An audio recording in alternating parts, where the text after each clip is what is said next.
For any of you out there that have a leather pipe roll or leather accessories, I went ahead and went down the YouTube leather how to clean condition rabbit hole, and I'd like to unpack what I've learned and tell you my experience. And I will put product links in the description. This stuff can be purchased for next to nothing. It's very affordable.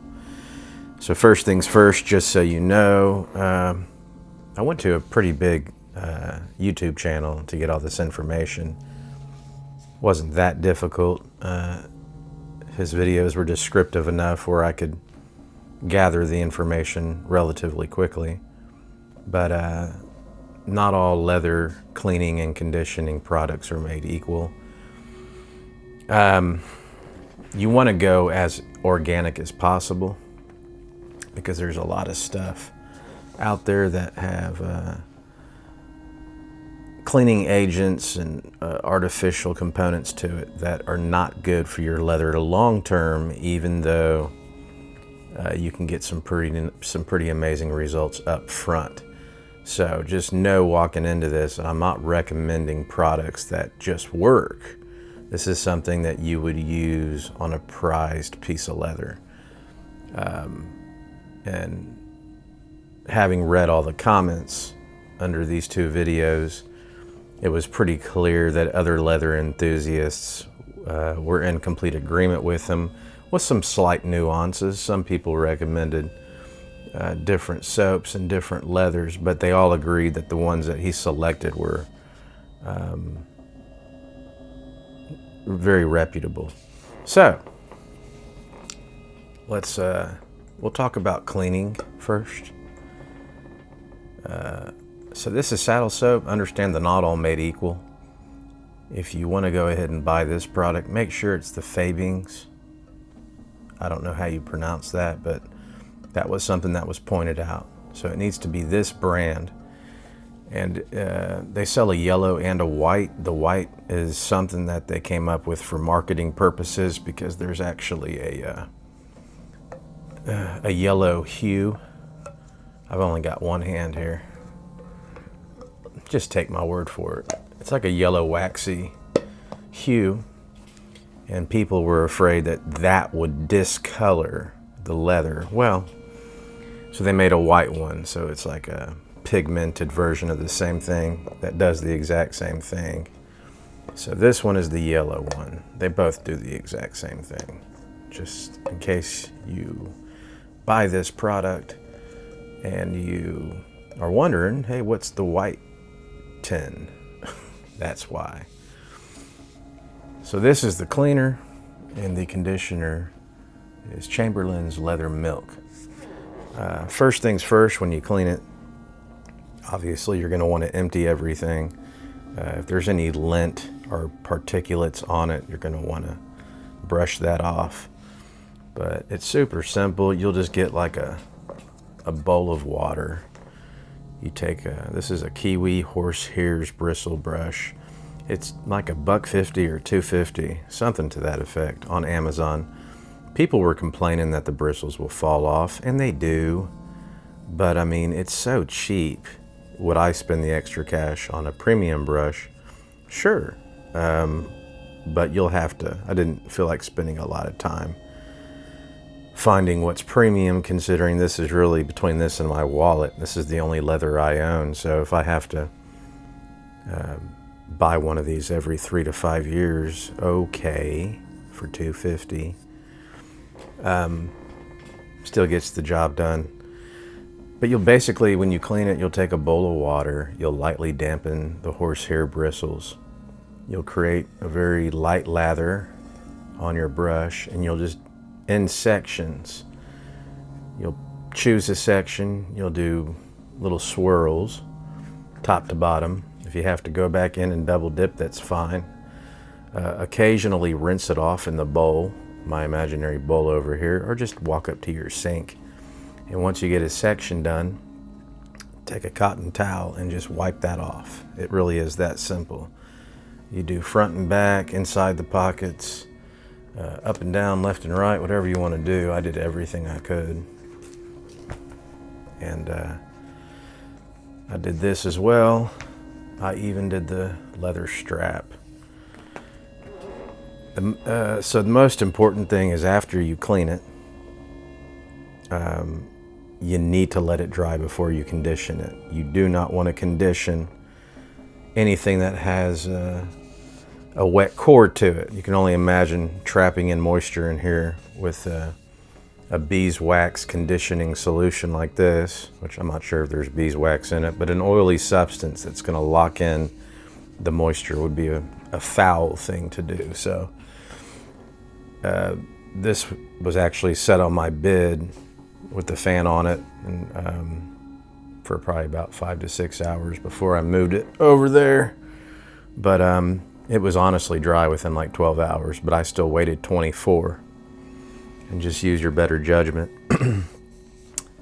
Onto the conditioning. Conditioning slightly different. This actually comes with a little sponge. There we go, a little sponge. And I just used that, but you can also I threw it away when I was done with it for the first time because there was no easy way to clean it. Which made sense because the guy in the video was using a 100% cotton rag, and that's all you have to do. So you're not going to use water with this. You'll just pop the lid, take a rag, get a light little bit, and you'll just go in circles. Excuse all the eczema on my hands. You'll just go in circles, again doing it in sections. The difference with this is it does actually say to allow some drying time.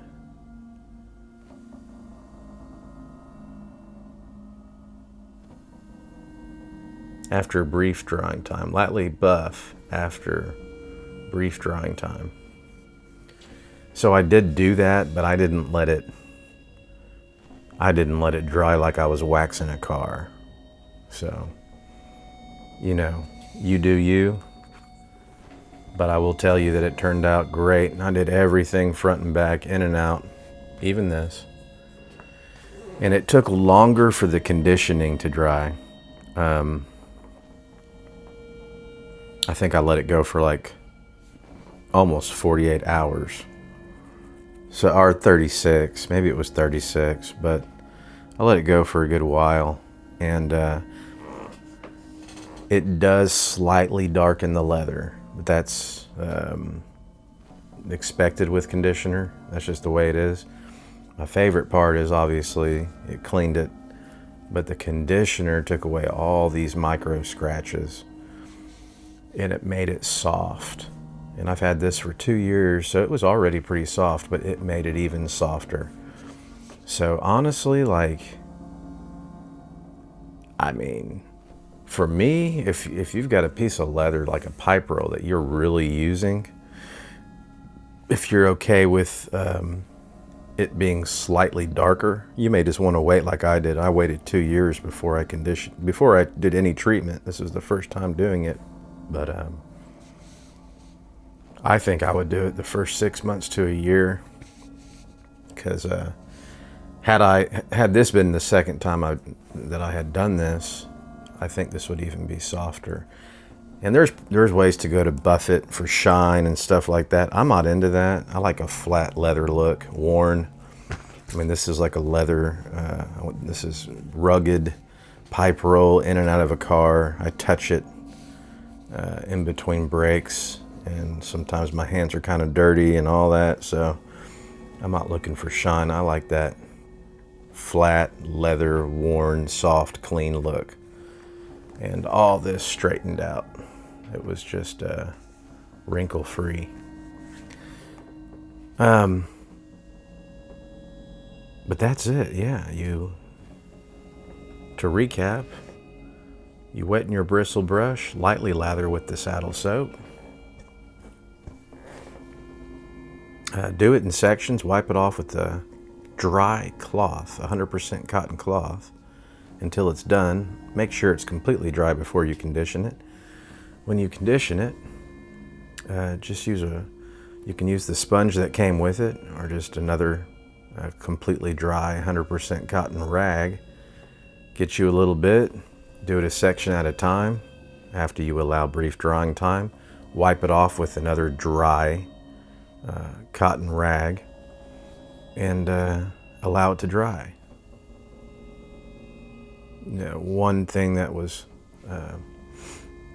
really emphasized is you definitely want to let it dry. You don't want it to be mixed with the oils and let it get exposed to sunlight or something to that effect, which is why I gave this a longer drying time. I think it was, I can't remember, 36 to 48 hours, but I love it.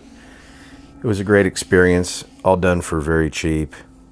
This will probably last me, I don't know, a long time, years to come, 5 to 10. And the photos, there's, if you go back to my very first video done 2 years ago, it was done in 4K with a nice camera. But you can see this brand new. It was done in this room, so the light would be relatively the same, but the lens is different, and that's going to change the color. But it'll give you somewhat of an idea of before and after. But that's it. Hope y'all are doing well. Go out there and clean and condition your leather, folks.